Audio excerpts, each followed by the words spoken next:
ducamo. Daniel yari umunyagano. Haleluya.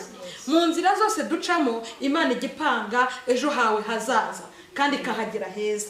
Mu bunyagano bwa Daniel yo hatazamo inzozi z'umwami. Yesu ashimwe.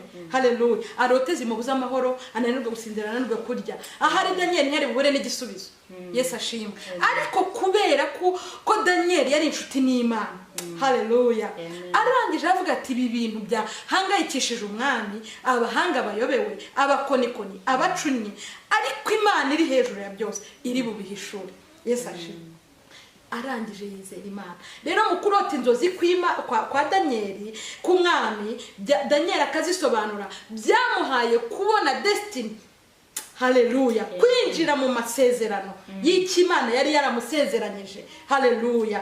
Kuko yarakoze ibidasanzwe. Bivuga mu kumenya Imana rero harimo ubwenge butandukanye n'ubwo twebwe tekereza.